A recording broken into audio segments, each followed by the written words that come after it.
Ok, bienvenue dans cette vidéo les amis, c'est encore ici de votre frère. Comment obtenir les plaques rouges ou les plaques d'export allemandes, encore appelées plaques transit. Voilà, comment l'obtenir? Parce que j'ai fait une vidéo de plus de 30 minutes là, où je vous montrais la procédure d'achat, d'acheminement jusqu'au dédouanement d'un véhicule. Je vais insister un peu, détailler certains points. Alors, si tu es nouveau d'abord ou nouvelle sur cette chaîne, sache qu'ici, j'ai de ceux-là qui aimeraient acheter un véhicule neuf ou d'occasion en Europe. Je leur montre comment acheter eux-mêmes. Et j'ai créé un groupe où ceux-là qui ont besoin du véhicule, ils intègrent et je leur donne la conduite à tenir. Non seulement les véhicules ou même un article d'occasion en Europe. Et pour intégrer, vous payez la petite somme de 20 €, 13 700. Voilà. Je vais donc vous montrer donc comment obtenir la plaque rouge. Voilà. C'est quoi d'abord la plaque rouge ou la plaque d'exportation allemande ou encore appelée plaque transit? Lorsque vous achetez un véhicule en allemand, et je vous ai montré déjà le site où il y a plus de voitures moins chères en Allemagne, mobile.de. Le concessionnaire, le garagiste ou le particulier va vous vendre son véhicule sans plaque d'immatriculation. Et vous ne pouviez pas rouler sans plaque d'immatriculation. Par conséquent, comme on vous a donc vendu le véhicule sans plaque d'immatriculation, il faudra donc, comme c'est en Allemagne, transporter ce véhicule. Peut-être si vous voulez envoyer ce véhicule au port d'Anvers, donc acheter une plaque qui va vous permettre de rouler ce véhicule jusqu'au point où vous voulez déposer ce véhicule. Je recommence. Supposons qu'il y a un point A et un point B. Le point A est l'Allemagne où vous allez acheter le véhicule. Il n'y a pas de plaque. Maintenant, vous allez acheter la plaque rouge dans une préfecture. Je vais vous montrer comment l'obtenir. Et alors, vous allez donc transporter cette voiture du point A qui est en Allemagne pour le point B où vous allez déposer le véhicule. Il faudra donc cette plaque-là. C'est ce qu'on appelle la plaque de transit ou la plaque rouge. Maintenant, comment l'obtenir? Une fois que vous avez donc acheté le véhicule, vous allez demander, le vendeur du véhicule doit vous donner les documents du véhicule. Vous allez donc aller dans une préfecture en Allemagne qui vous convient. Même si vous ne connaissez pas, demandez au vendeur particulier, si c'est un vendeur particulier ou si peut-être c'est un concessionnaire, une préfecture proche où vous pouviez établir cette plaque-là.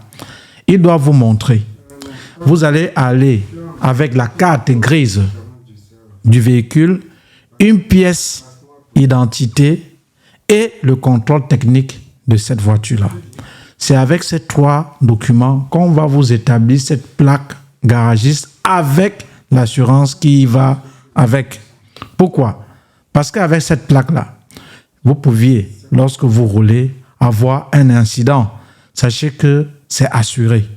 Et si vous êtes en ordre, si vous êtes en raison, puisqu'il y a un accident à tort et l'accident, il y a accident en droit et accident à tort. Parce que le simple fait que on vous cogne ou que vous cognez, c'est un accident. Mais maintenant, un accident en droit, ça veut dire quoi?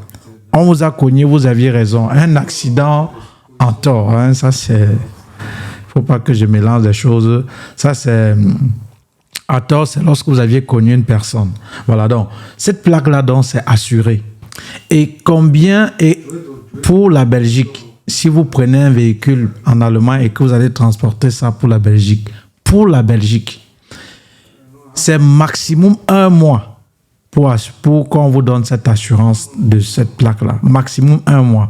Maintenant, vous pouviez prendre l'assurance ou cette plaque-là pour 2 jours, 3 jours, peu importe comme vous voulez.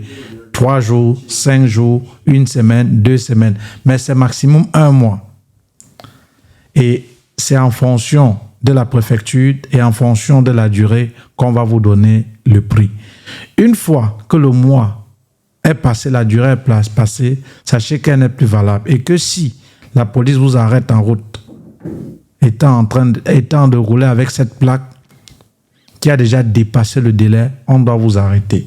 Maintenant, regardez ici ce que j'ai mis à l'écran. Regardez ici, je vais prendre ce que je vais vous montrer là. Regardez, on a mis là le 1, 0, 8, 2, 18. Ça veut dire celui-là qui a loué la plaque. Il ne peut rouler qu'à partir du 1. Le 6e mois, c'est quel mois? Janvier, février, mars, avril, mai, juin. Donc, le premier, donc cette plaque est valable du premier. Cette plaque est valable du 1 06 2018. Donc, il doit rouler. En fait, le 1er juin 2018, cette plaque-ci n'est plus valable. Donc, ce qui figure généralement ici en rouge, comme vous voyez en rouge, 01 06 2018, c'est quand est-ce que la plaque doit s'expirer. Pareil ici, par exemple. On a ici 09 09 05. Ça veut dire le 5 janvier, février, mars, avril, mai, juin, juillet, août, septembre. Donc le 5 septembre 2009, cette plaque-là n'est plus valide. Donc, voilà un peu comment savoir quand est-ce que cette plaque n'est plus valide. Et quand la police t'arrête, si déjà tu as passé ce délai, puisque ce plaque s'est établi en votre nom, on met la voiture tout simplement en fourrière. À retenir de manière simple, quand vous achetez un véhicule, sachez qu'on vous vend le véhicule sans plaque d'immatriculation. Alors, vous êtes en Europe, votre frère peut-être en Belgique, et vous avez trouvé une voiture en Allemagne. Et alors, il part chercher le véhicule. Et lui, votre frère là, habite en Belgique. Il part donc chercher le véhicule en Belgique, en Allemagne. Comme on va lui vendre la voiture sans plaque d'immatriculation, il faut qu'il fasse ce qu'on appelle la plaque transit ou plaque rouge ou plaque d'exportation allemande qui va lui permettre de rouler avec cette voiture de l'Allemagne pour la Belgique. Maintenant, la durée, vous pouvez prendre pour 3 jours, vous pouvez prendre pour 5 jours, vous pouvez prendre pour 1 semaine, 2 semaines, mais maximum c'est 1 mois. Mais sachez que lorsque ça doit finir, vous n'êtes plus en droit de rouler avec cette plaque-là. Donc voilà comment on doit obtenir cette plaque-là. Une fois que vous avez acheté le véhicule, vous allez aller à une préfecture. Soit vous allez prendre rendez-vous ou sur place.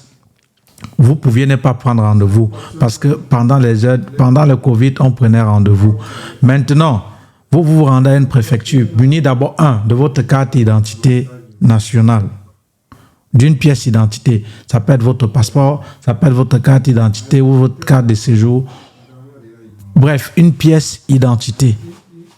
Et 2, vous allez fournir la carte grise du véhicule. Et 3, le contrôle technique. Maintenant, vous allez dire combien de jours vous prenez l'assurance pour cette plaque-là. 2 semaines, 3 jours, 1 mois. Et en fonction de ça, la préfecture doit vous donner le prix. Donc, ne dites pas que ça peut coûter combien. Voilà, ne posez pas ce genre de questions. La personne qui s'en va chercher le véhicule, une fois qu'il s'en va chercher le véhicule et qu'il a le véhicule à la préfecture, en fonction du nombre de jours que vous voulez, on va vous dire combien vous allez payer. Mais ça ne déborde, on ne va pas vous assurer plus d'1 mois. C'était donc tout pour cette vidéo. Voilà donc comment obtenir la plaque garagiste. Pour l'avoir, 1. Votre pièce d'identité, carte grise du véhicule, contrôle technique et nombre de jours pour l'assurance que vous voulez pour cette plaque-là. Voilà, c'était donc tout pour cette petite vidéo. Merci, à tout de suite. Partagez et intégrez donc le groupe si vous voulez que un véhicule ou un véhicule d'occasion en Belgique, en Europe, ou si vous voulez peut-être, qu'est-ce que je vais dire, ou si vous voulez acheter un article en Europe. Voilà. Donc, intégrez le groupe pour intégrer ces 20 €. Voilà. Merci et c'était tout pour cette petite vidéo. À la prochaine vidéo, on va parler plutôt de la plaque marchand, plaque Z ou plaque garagiste. Là, c'est typiquement pour la Belgique. On était là pour l'Allemagne. Bon, à tout de suite.